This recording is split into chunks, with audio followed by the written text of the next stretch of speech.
Times in his life, the spiritually healthy person feels that he himself is the cause of the problem. He puts into the words of Abba, or in every temptation, blame no one but yourself, saying, the things happen to me because of my sins. Now, a lot of times, even when we address other people and have conversations with people or do social media or whatever else, that what we bring to it is not just our minds or thoughts or our ideas or something, but we bring our kind of passionate nature. And because there's a certain filter, we say things or do things that, might not really be sound.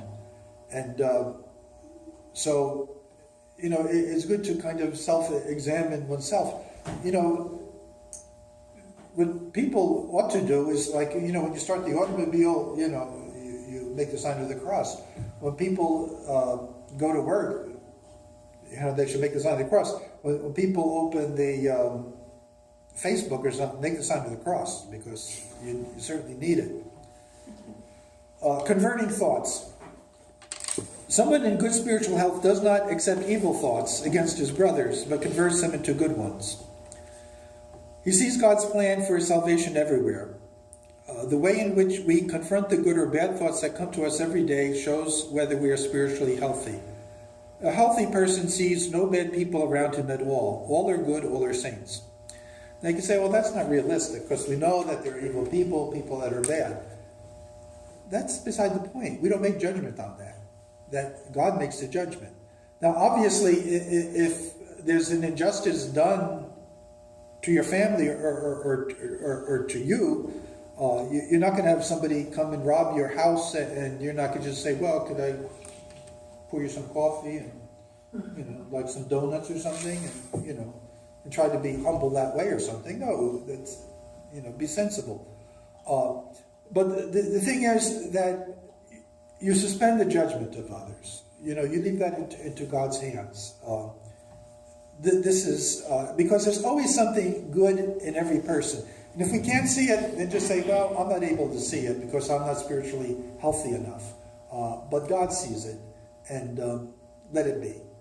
And remember, the sinner of today could be the saint of tomorrow. And there's plenty of examples for that. And the saint today could be the sinner tomorrow, too. So, we have to be mindful of that also. Of course, in the eyes of others, this may make him seem foolish and naive. Most people, probably 95% of the people, if you would do a survey, a healthy person sees no bad people around him at all. All are good, all are saints. Probably 95% of the people, probably, unfortunately, even Orthodox, would say, yeah, that's right. That's not right. That's craziness. But again, it's because, we don't have that spiritual insight. Even if other people happen to lose their temper, he makes excuses for them. Like, again, St. Tikhon of Zadonsk, I gave you that example. The man hit him in the face. And St. Tikhon, rather than, having him arrested and thrown in jail for a year or something, he makes a prostration and asks forgiveness that I've said something that, made you angry. This is my fault. This is why Father Paisius recommends that we ought to construct a workshop of good thoughts. That means continue to have good thoughts within us. And if the good thoughts are operating in us, then the bad thoughts aren't going to be coming in there. We should continually transform thoughts. We should find excuses for everyone. But be careful of that. It doesn't mean you excuse the sin, or bad behavior or something. But what it means is that you kind of suspend the judgment as such, and see what the context is, and give some leeway there if it's at all possible. Because we are sick, we are inclined to judge and criticize others.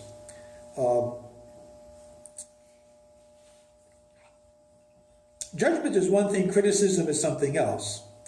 I think criticism could be in order. But again, what's the spirit of the criticism, though? What's the spirit that we have? I know among whom you will never hear judging anyone, even if you converse with him all day long.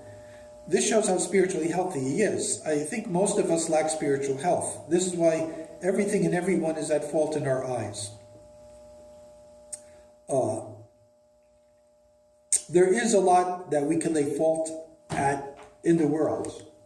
We can't put blinders on and say that, everything's good. He's not saying here be rosy and see everything as good and be idealistic and think that everybody's saints or something. They're not all saints. But the thing is, they're potentially saints. And we leave it to God. We leave God to kind of work. That people are still in the process of living and becoming and transforming themselves.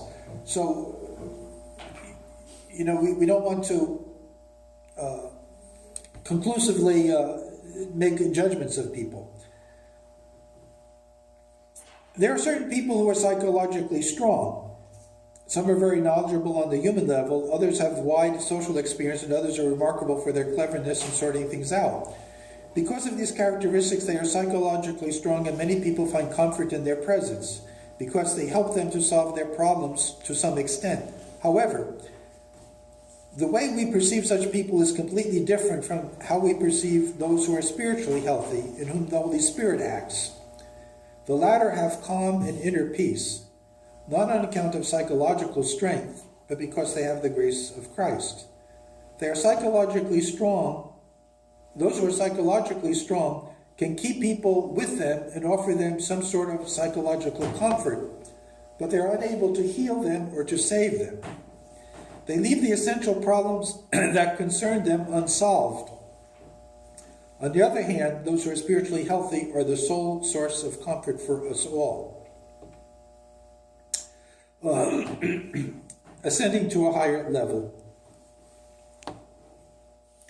The basic problem is not how we shall manage or solve the various problems that concern us, but how we can put our lives on a higher level and acquire another perspective faculty.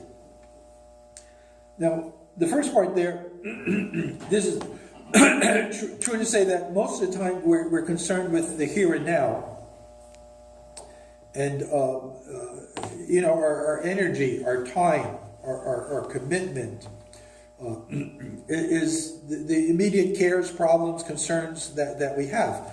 And we think that this is what our life consists in, and that's the mistake, because our life consists in much more than that.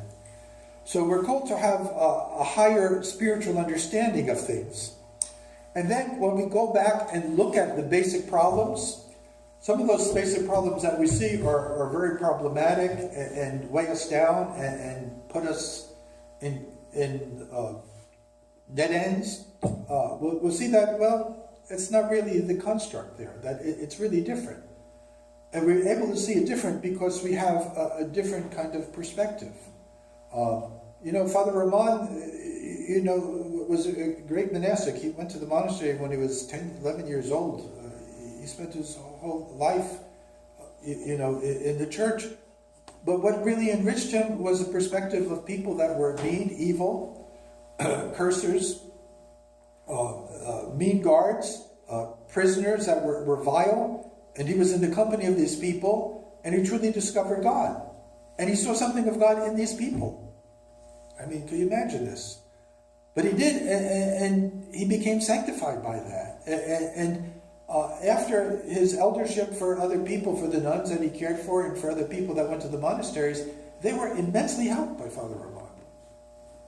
But because he had this kind of experience here. So, in other words, if you're in the business world, your main concern is not how to deal with the vice president or your coworkers or something else. Your main concern, even in the business world, is to have a spiritual perception of things. That work is something relative, it's something that we do in life, and that this is where I find myself, and if I could find myself and do my Christian witness here, and keep my sanity, fine. And if not, I have to trust in God to look for another location, another job, and something else that could do this. Sometimes it's necessary for people to change their conditions in life. People don't want to do that, but sometimes it's healthy and needful to do that. Sometimes it's too distracted to stay, because then many times it's the change is better.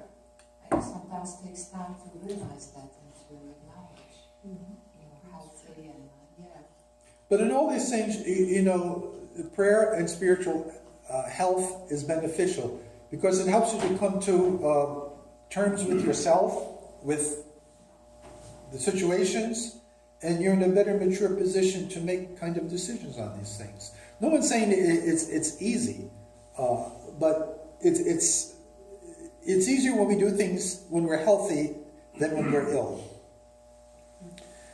If we move to this higher level where the life of the age to come prevails, which means now and ever. So again, here and now, we're always dealing with the here and now. Forget the here and now. Do now and ever. Okay? You still have the now in both. You have here, now. Oh, I understand, but I like getting paid too, every time a week, so I have to worry about the here and now. Yeah, but it should be secondary. The now and ever is first. What does the gain of a person if he gains the whole world but suffers the loss of his immortal soul?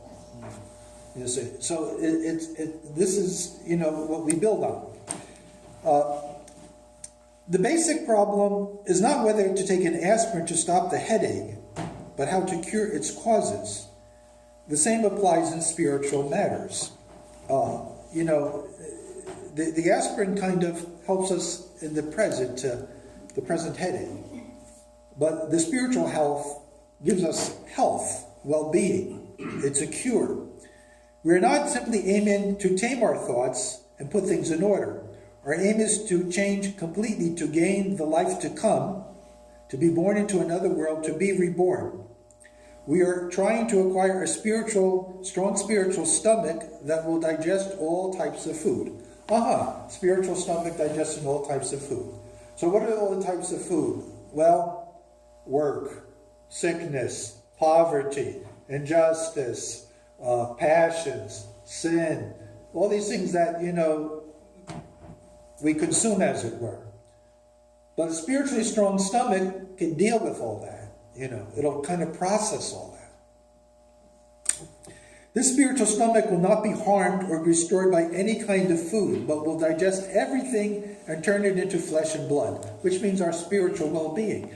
So, and this one, again, remember Paul, he was saying that all the things that people count as afflictions, the sorrows, the afflictions, the temptations, and again, he lists all those kind of things that happen to him. And he counts these all for the joy, as he says. I count these all for the joy. Because he benefited from that, you see. So, even in a workplace where you have a bad boss or a bad encounter with other people, you can still spiritually profit from that. Why? How? Well, you can learn to rely on God more. Lord, I need wisdom here. I can't deal with these people. You have to give me wisdom. I say that every day. You have to give me patience. Well, that's good. Every day. God help me because I can't deal with this mess. Yeah. Well, that's good. And God will give you the patience. He'll give you the wisdom. He'll give you the strength. Yeah, but... So, just hang in there. It's, It's still there. See? Yeah, It's still not smiling. The question is how to acquire a spiritual organism and how the spiritual laws will function within that spiritual organism. We must gain spiritual health to enable us to pass joyfully through the suffocating atmosphere of society that often afflicts us. That says it all there.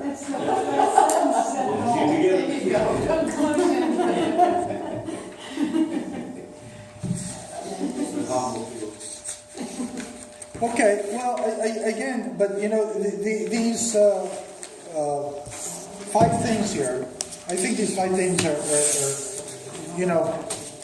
helpful for us to keep in mind that these are characteristics of good spiritual kind of health. Anything else?